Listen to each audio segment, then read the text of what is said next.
Hello, and welcome back to Mother of the Year. This is Andrea here, sharing about my struggles of being the perfectly imperfect mom.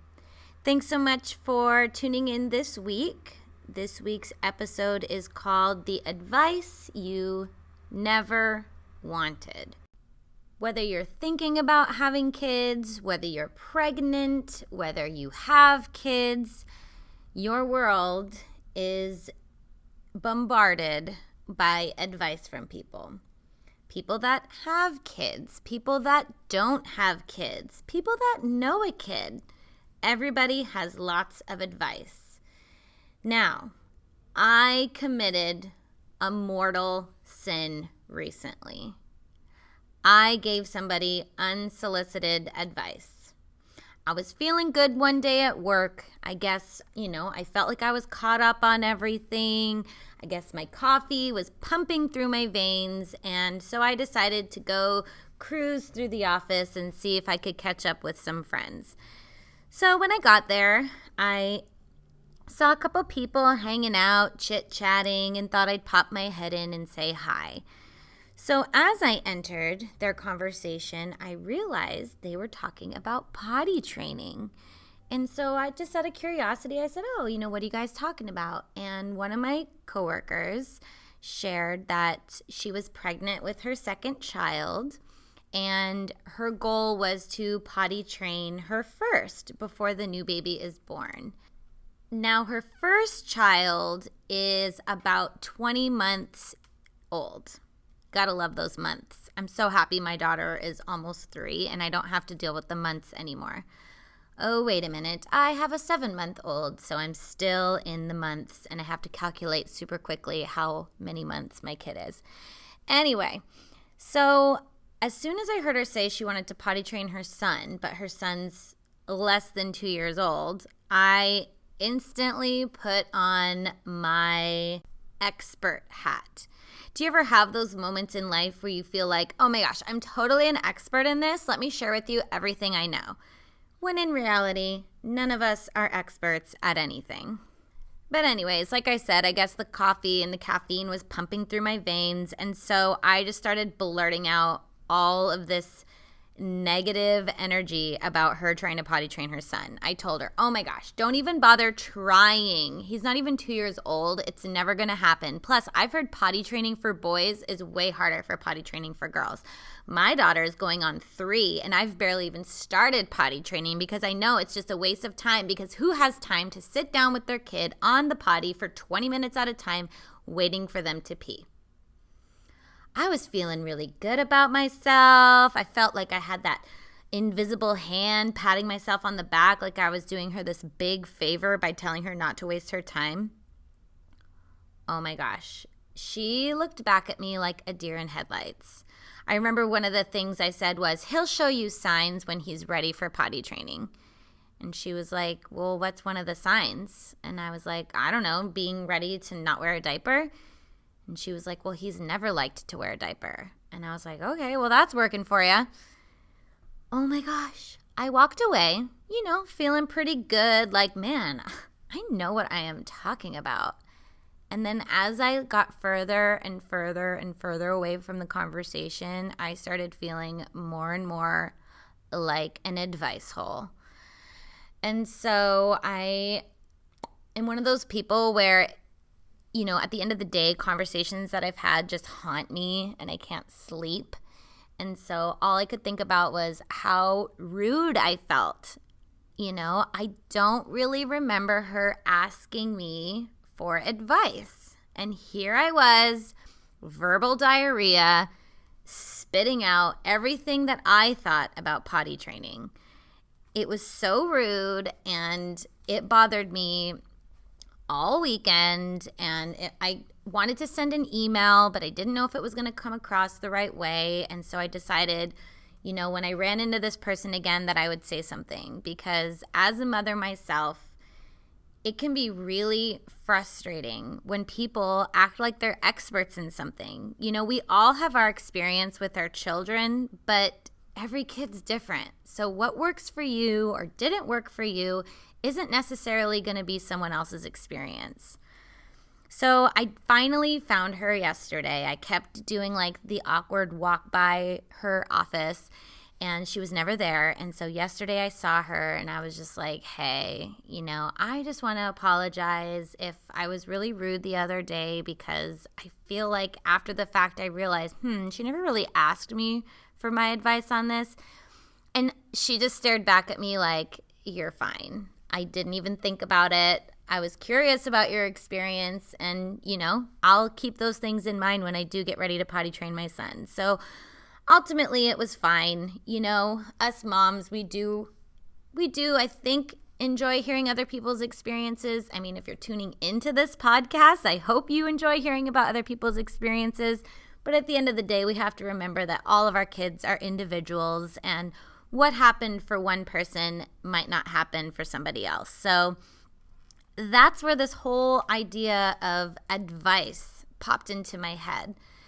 I will never forget becoming a new mom and feeling so mad that nobody let me in on this little secret of how difficult motherhood was going to be. I feel like now there's kind of, a revolution in the sense that women are feeling empowered to speak up and share like, hey, this really is a struggle. But I don't feel like that was around, 3 years ago when I became a mom. Recently, I was looking in the notes on my phone and I found an entry from May 16th, 2014. So this is when my daughter was, March, April, May, a couple months old. And it was during the middle of the night feeding, which is so miserable when you're a new mom. You're so exhausted, but yet here you are up yet again feeding a baby. And I made a list, and I called this list Things They Don't Tell You About Having a Baby. And all I could think about was, I wish I read all of these things when I was pregnant or a new time mom, because these are all things that I was not prepared for. So I'm going to share with you the advice you never wanted. Now, I put never in parentheses because advice is kind of like a double-edged sword. We get annoyed when people give us advice and we didn't ask for it, but truly, things kind of sink in that people say to us. So whether we wanted it or not, we can take something away from that conversation, even if we're kind of internally rolling our eyes like, dude, I never asked you. I think sometimes things do sink in, even if it's in a like, oh, well, that'll never happen to me or that doesn't apply to me. Somewhere, sometime down the line, those words will probably come back and speak to you.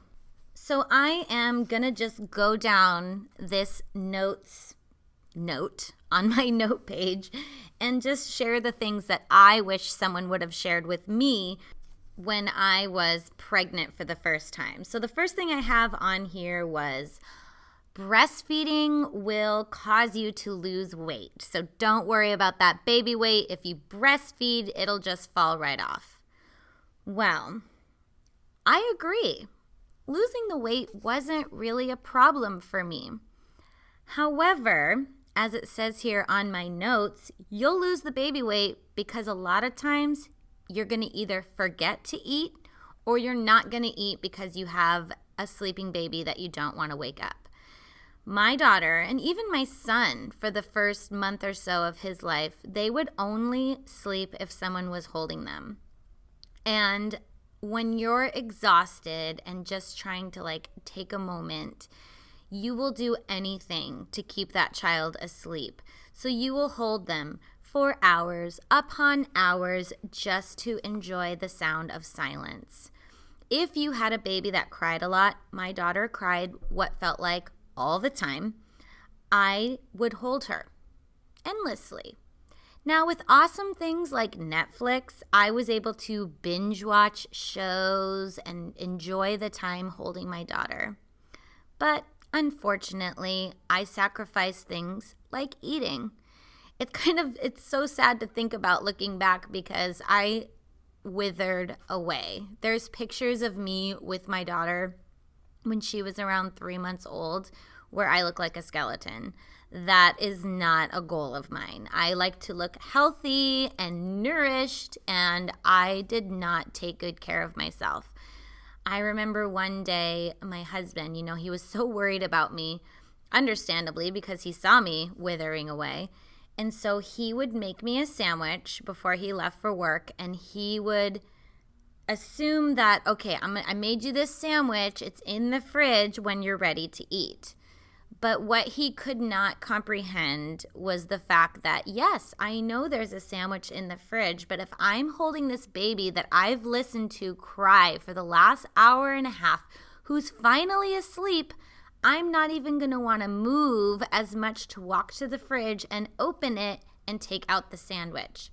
When you're a new mom who's struggling, even the sound of the Ziploc bag crinkling could wake up your baby. It's terrifying. You walk around your house like you're walking on eggshells. Now, I will tell you, my experience with my second born, and everyone told me it was going to be like this. I don't care what noise I make. I do laundry. I stomp around in the halls. My husband even did construction on our house while our second born was sleeping. But the firstborn, forget about it. It was like walking on eggshells, like I said. So there were a lot of days where I didn't eat. I mean, it was rough. Even now with my two kids obviously I can take better care of myself. And that's one thing I like about working is that I leave the house, I drive to work, I usually eat something on my way to work, then I have a snack, then I have lunch. But I'll tell you, there's still times at work where I'm so busy that I'll forget to eat. Not healthy. That is not advice that I want to give you. The advice I want to give you is make sure you eat something. Even this weekend when I had the two kids by myself since my husband was working, dinner time came around. I had made something in the crock pot, and all of a sudden my hunger went from 0 to 100. And I realized, oh no, I haven't eaten in like the last 5 hours. I'm someone that needs to snack constantly. I am someone that gets hangry. I can become a totally different person when I'm hungry. And this is what my poor husband had to experience this weekend. I was starving. So I'm ready for dinner. Well, I made dinner in the crock pot. So I'm hungry, which means dinner has to be ready immediately. So I went to the crock pot, opened it, checked it. It was not even close to ready. And so my husband walked over and he's going to open up the crock pot and shred the chicken that was inside of it. And he was like, this isn't even close to done. Oh my gosh, the poor guy. I bit his head off. I was hangry. And he looked at me and was like, I didn't deserve that. And that made me even more angry. And so I just kind of stormed around the kitchen and heated up leftovers and ate something. And then once I felt the hanger go away, I told him, I'm sorry. And he was like, it's all right. You were just hangry. So he gets me. But that was my fault because, again, I forgot to eat. It's such a challenge to find time to take care of yourself. So yes, you're going to lose the baby weight, but maybe it's not for the healthiest of reasons. Another thing that I find, now that even though I don't have a newborn, I still have my toddler and I have my 7-month-old. And so I don't eat as healthy as I would like to. Even, every day I try to pack leftovers from the night before. It's even a struggle to do that sometimes in the morning because one of my kids is crying. One of my kids is asking for milk or asking for a certain show on television or wants me to come show them something or look at something. I don't know. So then I'm running around trying to get ready for work and making sure I have the essentials. And so I just figure whatever, I'll just pick something up. So then I'm eating junk food, which is so frustrating because, yes, I had a baby and it's like society expects you to magically look normal after having kids. But The truth is, my body is never going to look normal again. I've had 2 children. My stomach has been stretched out twice. And so even though I get so frustrated because my clothes just don't quite fit right, I've decided, you know what? You've had 2 children. Give yourself a break. So I wish someone would have told me, yes, you're going to lose the baby weight, but it's going to be because you're either not going to want to move to eat or you're going to forget to eat because you're so darn busy. The other piece of advice I wish someone would have given me was to beware of the baby book. When you get pregnant for the first time, you're so excited and so full of hopes and dreams, and so you run out and you buy all of the baby books. I remember buying What to Expect When You're Expecting, and I remember buying like Your Pregnancy Week by Week or something like that, which tells you like when your baby's the size of an avocado or whatever. And these books are full of advice. Now, looking back, I wish I would have taken a match and burned these books. There are so many things that I followed that bit me in the butt. One of these things, and they even told me this in the hospital after I had my daughter, they said, do not give her a pacifier before she's 3 weeks old. You don't want them to get nipple confusion. That's what I was told. So I didn't give my daughter a pacifier. And guess what? At 3 weeks old, when I was so desperate to get her to stop crying and I shoved a pacifier in her mouth, she did not want it. So everywhere I went and my daughter would cry, people would say, where's her pacifier? Where's her dum-dum? Where's her binky? You know how people have names for their pacifiers. And I had to tell people multiple times a day, my daughter won't take a pacifier. So guess what? When my son was born, we offered him a pacifier immediately. Did he have nipple confusion? Absolutely not. Now again, you might have a different experience, and maybe you should follow what your doctor says. All I know is that my sweet little angel baby takes a pacifier, and it really is quite magical. Now, I do hope that eventually, when it's time to cut him off his pacifier, I hope I don't regret it. But in the morning, I live in a little 1,200 square foot house, and when he's up at the crack of dawn every morning and I'm trying to keep him quiet so he doesn't wake up his sister, the pacifier works wonders. It's one of those things where you're kind of damned if you do and you're damned if you don't. Now, I'm going to say something about my dad here. Dad, if you're listening, hi, I love you, but here's something you've done that drives me crazy. He was one of those people that when my daughter was a baby and she would cry a lot, he'd always talk about the pacifier. And I'd be like, Dad, she won't take a pacifier. I've tried. I promise. And so this time, my son takes a pacifier. And so recently, when we were together, my son had his pacifier, and he goes, well, don't let him be one of those kids that has a pacifier till he's 10. And I was like, you want me to give the pacifier, but then you don't want me to give them the pacifier. What do I do? So you know what the answer to that question is? I'm going to do whatever works for me and my child. It's just crazy. It's just crazy. Another thing that people told me to watch out for was not to put my baby in the swing right away. You don't want your kid to sleep in the swing all the time because then they're not going to want to sleep in their bed. Well, you know what I wish someone would have told me? If you don't put them in the swing right away, you're going to end up holding your child a lot, and then they're never going to want to go in the swing, and then you're never going to get a break. That was my experience with my firstborn. We didn't put her in the swing because we were too paranoid she was going to get addicted to it. But just because we didn't put her in the swing didn't automatically mean that she loved sleeping in her bed. No, she still didn't want to sleep in her bed, so instead of putting her in a swing, which would give me a chance to eat or use the bathroom or shower, I ended up holding her all the time. So, Again, with my second born, we put him in the swing. Now, we didn't do what I guess people are afraid of, where you leave them in the swing for hours, but he did go into the swing long enough for me to have some time to myself.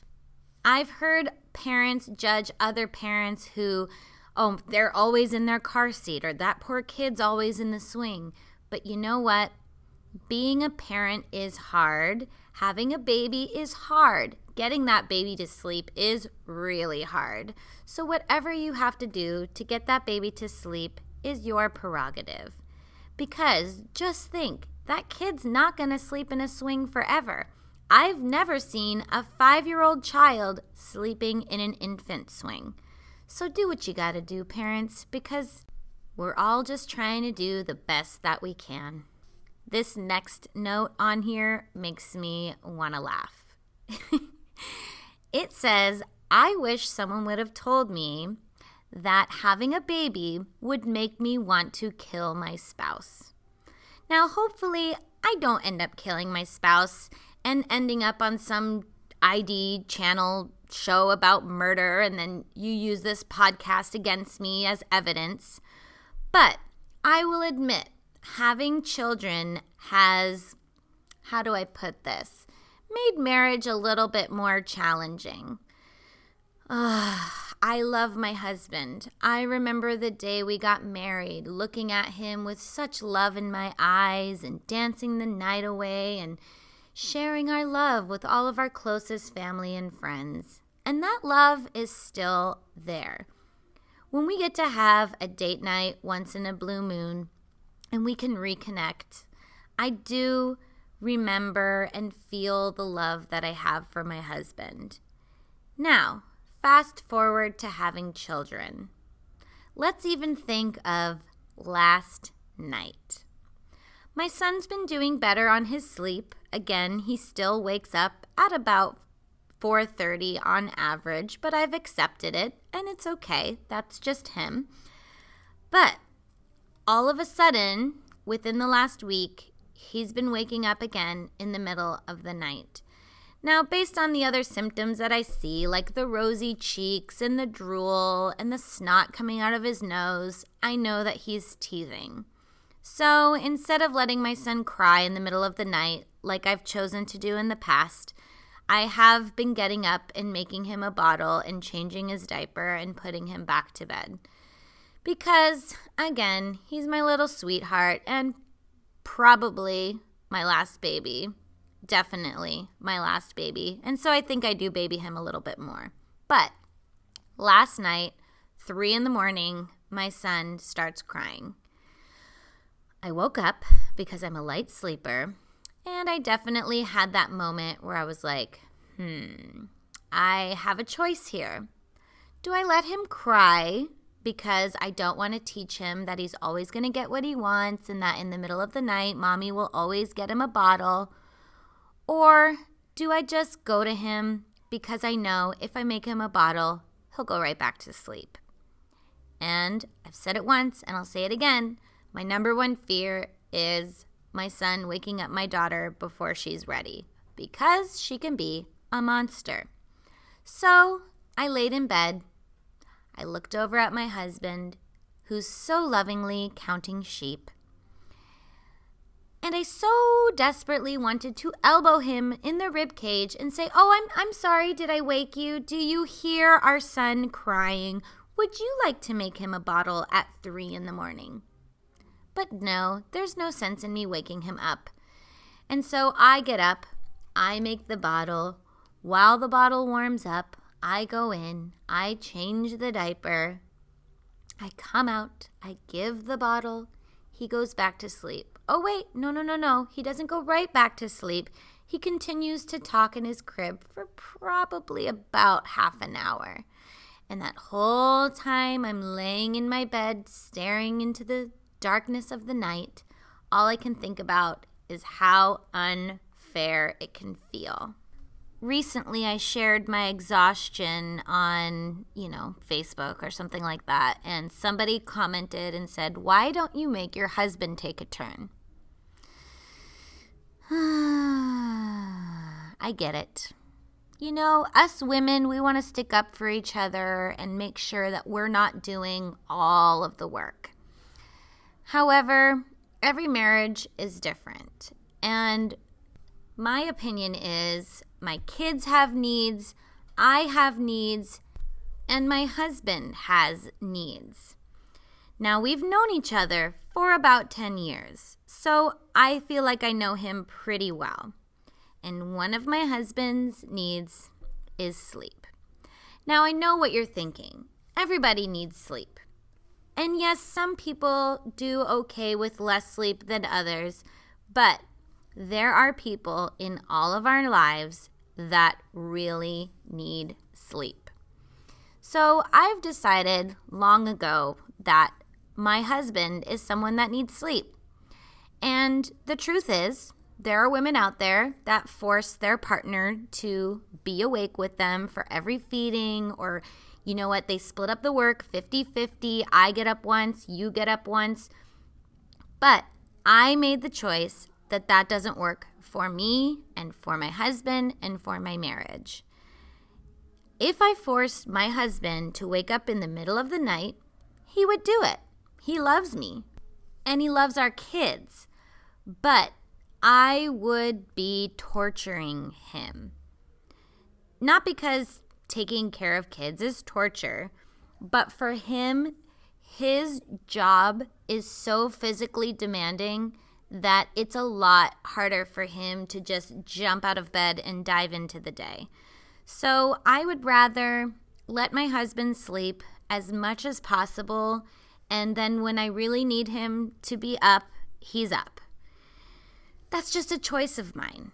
People make different choices. Some people want somebody to be up with them because misery likes company. I'm somebody that I kind of like things to be as easy as possible.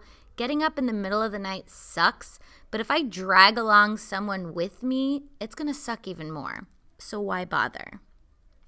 So I will say that there have been moments since we had kids that are not so pretty. I truly believe that having kids will challenge your marriage in a way that you didn't expect. Now, I know that there's the couples out there, and I truly, truly envy them. It really does look like they're 150% in this parenting thing together, and that looks amazing. But in our marriage, I tend to be with the kids more and take care of them while my husband works. That's what fulfills him as a man. That's what fulfills him as a father. He does enjoy the times that he's with us, but what makes him feel like a whole person is going out and working and providing. And so I love him, and I know that that's what fulfills him, and so I accept it. And when I do have those moments where I need help, I just say it, and he's there. Now, I'll admit, it's taken some pretty insane fights to get to this point in our marriage, but what we've learned is if we really want something, we need to communicate it. My husband is not a mind reader, and I'm not a mind reader. So if there's something that we're feeling, we need to share it. If I have an expectation of him as a father, it's not fair unless I discuss it with him. Same thing for me as a mom. Because you know what? It drives me a little crazy getting up with the kids every morning at the crack of dawn, but there's things that he's accepted about me too. One of my needs is that I need to feel like it's okay if the house is a little bit messy. I need to feel like it's okay to have dishes in the sink for a day, sometimes two. I need to feel like it's okay to leave clothes in the washer a little bit longer than I probably should. Have you ever had to rewash wet clothes? I have. And so my husband doesn't make me feel guilty that the house is a little bit messy. And recently, I even get to have somebody come and clean the house once a month. I'm so excited. Would it be better if it was once a week? Heck, it would be better if it was once a day. But I'll take once a month for now. So I wish someone would have warned me that having kids was going to cause my husband and I to fight, because It's really scary when you're already struggling with having a baby or with having kids and you think, something's wrong with your marriage on top of it all. No, having kids is stressful. It's stressful on you and stressful on your partner or your relationship, and it's okay. At the end of the day, if you love each other, just say you're sorry, give each other a kiss, and move on with your day. Another piece of advice that nobody warned me about was that having a kid was going to cause me to fall off the face of the earth for a while.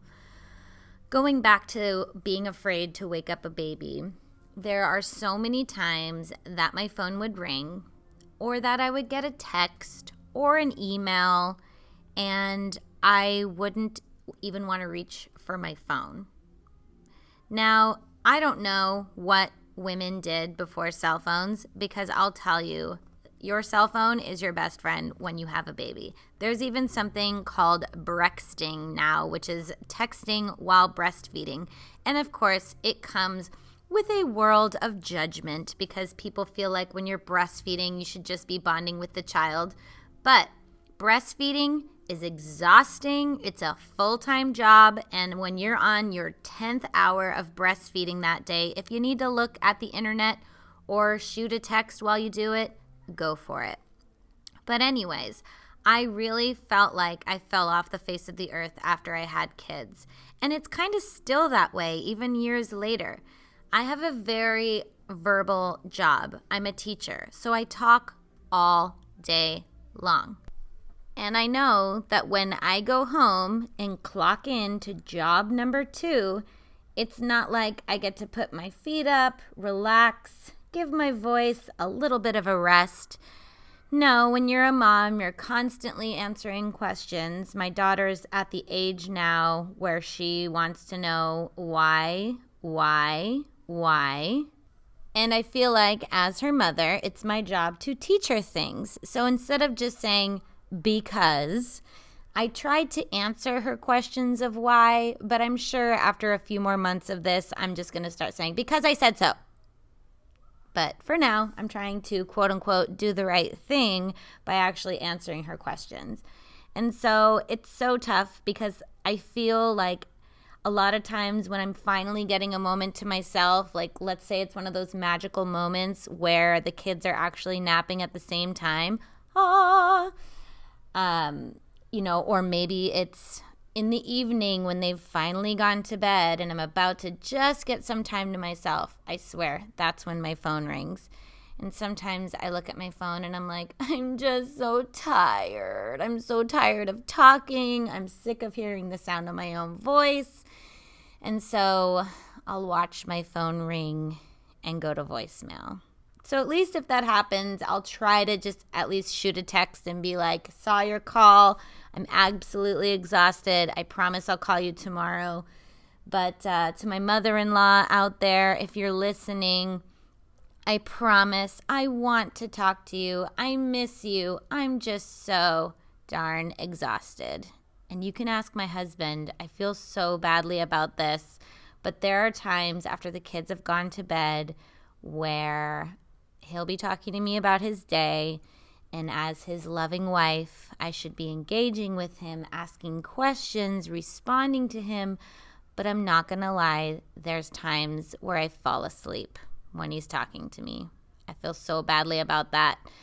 But as I said earlier, there's things that he accepts about me, and one of the things he's had to accept is once the kids are in bed, I'm absolutely useless. I desperately want to stay awake, whether it's for stimulating conversation with my husband or just to watch a little bit of TV besides the cartoons that my kids want to watch, but I literally cannot stay awake.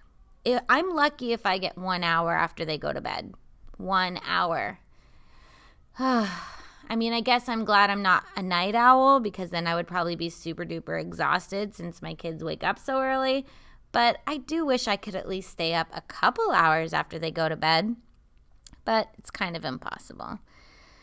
Another thing that I wish people would have warned me about is the order at which you do things in the middle of the night. I remember with my daughter, because, I kind of had the smarts after the first one, but when my daughter was a newborn, she'd wake up crying, as newborns do, and the first thing I would do is change her diaper. So I would change her diaper and feed her, because that's how you do things. So I'd change her diaper, I'd feed her, and almost every single time, let's just say 9 times out of 10, as I was feeding her, she would poop. I guess they say breastfeeding, the sucking stimulates their bowels, and so it helps them poop. I'm not sure if it's the same for bottle-fed babies, but I know I've heard that about breastfed babies. And so I would get so frustrated because I would change her diaper and then I would feed her and then I would have to change her diaper again. They do say newborns go through, 20 diapers a day? But it seriously took me so long before I realized, I'm having to change her diaper again after I feed her, so why not wait to change her diaper? Hello, doesn't that make more sense? I cannot tell you how long it took me. It probably took me months before I realized, you know what? I'm going to feed her first, and then I'm going to change her. Brilliant. Now, I do want to comment on that thought, because even though that sounds so magical, there are still some problems or issues that you could hit if you do it that way. Like, for example, the other night, my son wakes up in the middle of the night crying. Now, I know I want to feed him and change him and put him back to bed.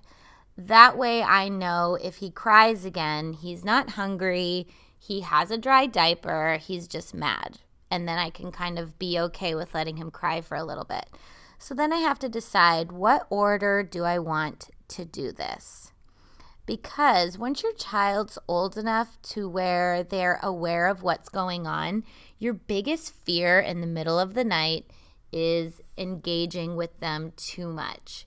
If you make eye contact with that child and they make that connection with you, you're in deep trouble, because now they're like, Mama, ooh, let's play, Mama, I love you. The worst is actually if you get a smile, because then you're in for the long haul at that point. So what I've been trying to do in the middle of the night lately, if I do have to do those middle of the night wakings, which are so much fun, what I've been doing is I'll start the bottle. Now this is for a bottle-fed baby because I don't breastfeed anymore.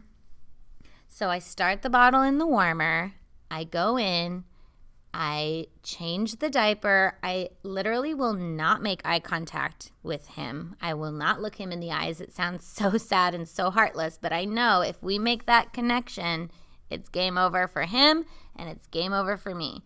So what I do, then I change his diaper. I keep the light off. I just turn on this little light that we have in the closet that just provides like the littlest amount of glow in the bedroom. And then I take him with me to go get the bottle. And of course, all the lights in the house are off. Like, we have just enough. I must have cat eyes at this point. I have just enough light to be able to see what I'm doing. So I leave the lights off, get the bottle, bring him back to his room, give him the bottle, put him back to bed. So that seems to work for me now. So I do change him first because I know that warm milk is going to be the thing that soothes him, hopefully, enough to go back to sleep. Now, in my opinion, when they're a newborn, maybe it's a good idea to feed first and then change the diaper because they're likely to pee or poop again. But again, a lot of kids nurse back to sleep or will take a bottle and go back to sleep. So maybe it's a good idea to change them first. I don't know. Try different things, see what works for you. But I'm just sharing with you the thoughts that I had in the middle of the night when I had that new baby. Now let's go back to pregnancy for a moment. I was one of those people who paid $800 to take a childbirth class. It actually ended up being a private class, not because we paid so much money, but because she didn't have anyone sign up at the same time as us. So we actually had a private birth class, which was awesome. I don't even remember how I found her. I think I just Googled it. And she was amazing. And so in the childbirth class, a lot of time was spent on our birth plan. So I knew I wanted a natural, unmedicated hospital birth. I'm not trying to have a home birth. And thank goodness I didn't, because I had to have an emergency C-section. But we'll get to that. So part of the birth class was learning how to breathe during labor. So my husband was an amazing partner. He wanted to be the best birth partner he could be. And so when we were in the hospital and I'm in labor, he did all the things that we learned in the class. And so he knew his job as my coach was going to be to remind me to breathe. So I was hell-bent on having this natural, unmedicated birth. So no matter what, the nurse begged me. She absolutely begged me. Please, just let me get you an epidural. Please, just let me give you a tiny bit of medication. I promise you'll have this baby within an hour. And I was like the devil at that point. And I was like, no. No one was going to convince me otherwise. So my poor husband, I remember, because I will admit, the birth plan went out the window. The breathing went out the window, because all I could think was how much pain I was in. And so one of the things I can say I did wrong in hindsight's 2020, I remember just grabbing onto the side of the hospital bed, that metal frame, and I had both hands clenched around it. I'll never forget. And I would it was almost like I was bearing down to have the baby, because I would go into this like state of being frozen, and I held on to the pain. Like, you're supposed to let the pain go and pass through you, but it was like I was holding on to the pain, and it just took over my whole body. And so my husband, doing what he was taught to do, he's telling me, breathe, breathe. And he's literally breathing on me. Now, he was trying to be thoughtful, and he was sucking on lifesavers. I'll never forget they were spearmint. And so he's going, breathe. And he's breathing on me. And I'm so nauseous from the pain, and I'm like having an outer body experience. And I just remember looking at him and saying, stop breathing on me. And it was like I just channeled the devil coming through me, the poor guy. And he was like, I'm sorry. Like, he was just doing what he had been taught to do, the poor guy. So needless to say, breathing went out the window. And the hardest part of my labor was that I plateaued at an 8 for 3 hours. So, like, your hope is that labor takes a long time. You hear people say, like, oh, I was in labor for 30 hours. But honestly, they're usually early in their transition, I guess. Like, they're at a 3 for 10 hours, or they're at a 6 for 10 hours, or 20 hours, or however long. My labor went fast. So at that time, I went into labor, I think it was like 4 o'clock in the morning, and I had my daughter at 4 o'clock in the afternoon. So the whole thing was about 12 hours, which in my opinion is pretty fast. The hardest part was that I was stuck at an 8, which is considered your transition time, for 3 hours. No medication. It was brutal. And so, like I said, I'm like clenching onto this hospital bed, and I was clenching my jaw. So I will tell you, even though I had the C-section, and yes, that is a major surgery and it can have complications and whatnot, the most pain that I had was from clenching my jaw. It felt like the whole inside of my face was bruised. That's how painful it was. And so in hindsight, I wish I would have maybe tried the breathing a little more. I don't know. It's hard to say, because then with the birth of my son, this time I was like, bring on the drugs. Yeah. I did not want to feel the same pain that I felt the last time, and I knew that I wanted to try to have a VBAC. But yet again, the breathing kind of completely went out the window. What I didn't expect about having an epidural was the amount of paperwork that I was going to have to sign. Holy cow. And I'll never forget, the poor nurse is trying to find a vein to start an IV. They're making me sign these papers to get an epidural. And I swear, every time she stuck the needle in to find the vein, it was at the same time I was having a contraction. How that nurse made it out of there alive, I'll never know, because I wanted to kill her. So yes, even with, the medication and with the birth plan and with all of it, my breathing kind of went out the window. Now, that's not every woman that happens to, I promise. Some women are champs. My best friend, natural childbirth all the way. And obviously, there are people that have home births and everything goes beautifully. So this is just to share my experience. You might achieve total success, and congratulations to you on that. Now, yesterday I was chatting with one of my friends at work, and her friend is about to have her first baby. And so she was wondering what kind of gift she should get for the mom. And so that made me think of this next piece of advice that was on my list, is buying cute baby outfits.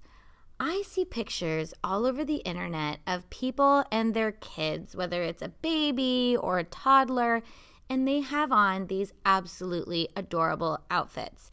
These kids have better fashions than I even do. They're more styled than I am, and I just look like a hot mess even next to like a baby. And all I can think is back to when my children were little babies, and I could never do that. People would get me these cute little outfits, and I swear my kids rotated the same 5 onesies all the time. Now, I don't know if something's wrong with my kids, but as babies, they spit up all the time. So I swear, sometimes I try to put them in these cute little outfits, and then the moment that I lift them off the change table, everything that they ate, what seems like for an eternity, comes pouring out of their mouths, all over their outfit and all over me. And so when you're already tired, stressed, overworked, the last thing you want to do is change a child 500 times a day. And it's to the point where even last night, I put my son in his pajamas after his bath. He's sparkling, squeaky clean. Put him in his jammies. I'm carrying him to go get his last bottle of the day. And here it comes. He spits up. Mostly it hit me. Mostly it hit our floor. But some of it did get on his pajamas. And I look at my husband, and I just have sadness in my eyes. And I'm like, what do I do? And my husband said what he says most of the time. I'll leave that up to you. That response drives me crazy. I feel like I have so many decisions to make throughout the day. Just once, I want someone to tell me what to do. Now, of course, I say that, but if someone tells me what to do, that also irritates me. That's just the life that I lead. Anywho, so he leaves it up to me. So I looked at him, I gave a little bit of a smile, and I said, I think he's okay. And I just wiped it off. Now, if my son was sopping wet from his spit up, I would definitely change him. But I think he was okay, and so I didn't change him. And I'm not going to lie, I think my husband judged me a little bit. But do I care? No, because he was more than welcome to take the child out of my arms and change him himself if he really thought that was necessary. But I guess he was okay with it because he didn't do anything.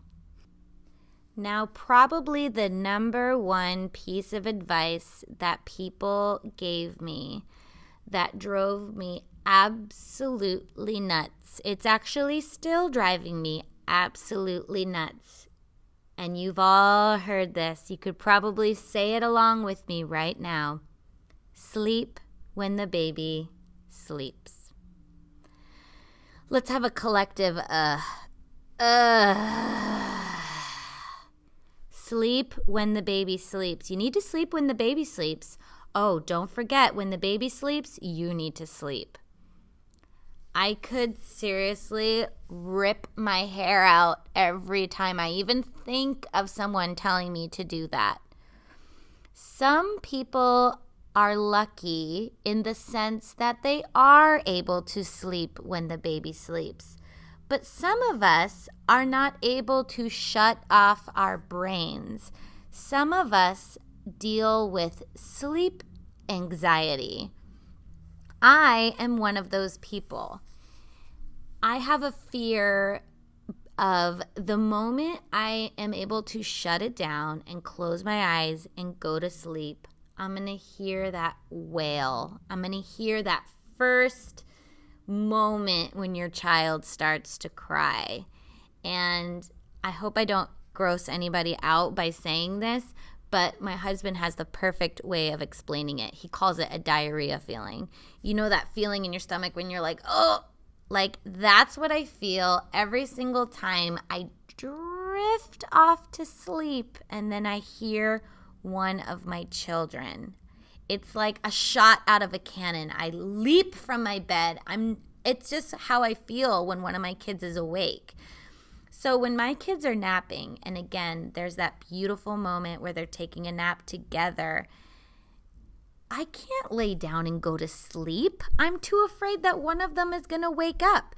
Now, my daughter's at the age where she does have a pretty good nap for at least an hour and a half, and that's short. Sometimes she's 2.5, and on a good day, she can even be 3 hours. My son, on the other hand, since he's still a baby, he's still only 7 months old, his naps can range from 15 minutes to 3 hours. So I don't know if I lay my head down on that pillow, if I'm going to get 15 minutes or if he's going to sleep all afternoon. I don't know that. He's just that kind of a kid. I never know how he's going to sleep that day. This weekend, there was 2 15-minute naps. 15 minutes. That's just insane to me. I thought 30-minute cat naps from my daughter were short. This guy will do a good 15 minutes every now and then. Now, I will say, if I'm tired enough, I will faceplant and go to sleep. And it's really nice when you can wake up on your own and look at the clock and realize, I just got 30 minutes and I'm feeling pretty good. So I will say, if I am desperate for sleep, I will go ahead and try. But 9 times out of 10, if my children are asleep at the same time, I'm just going to take that time to myself to do something else. Should I do housework? Yes. Do I do housework? Not usually. I'll try to get housework done when my kids are awake so that if I am lucky enough for them to sleep at the same time, I can just take some time for myself. And again, that's not usually time spent sleeping. That's usually time spent like catching up on the Real Housewives or looking at my phone or Facebook or all that kind of junk. That's the time that I like to take for myself. So what do we do with all this advice? Because some of it's good, some of it's bad, some of it's necessary, some of it's annoying. What do we do when people give us advice? I think the easiest thing to do is nod, smile, and say thank you. Now, I'm not somebody who likes to make waves. I'm kind of an agreeable person. I'm kind of like a yes person. I hate that about myself, but I guess it can also be kind of a good quality. And I think when we're in that struggle of motherhood, it's just easier to kind of shut people up. You know, if you engage too much and try to argue your point of view, you're just going to kind of keep hitting brick walls because you're never going to change someone's mind about their experiences, I guess. Or I guess you could say something like, yeah, that's cool, that worked for you. That works for you. You know, maybe that would kind of shut it down. But I guess ultimately, you know, like I said at the very beginning of this, I committed the mortal sin of giving someone unsolicited advice recently. And you got to know that the person's coming from the right place. You know, they want to help. They want to share their experience with you. And yes, it's really irritating when it comes from like an I know it all perspective. But I guess let's just remind ourselves that their heart's in the right place. Because if they didn't care, they probably wouldn't say anything. I'm just going to tell myself that to make myself feel better because since I have a baby again, I'm getting all this advice all over again. And so at the end of the day, I just have to remember each kid is an individual. Each kid is going to respond to things differently. And so we all just have to get through each day trying the best that we can. So hopefully this advice helped someone out there. Again, it's the advice you never wanted, but here it is out there for you.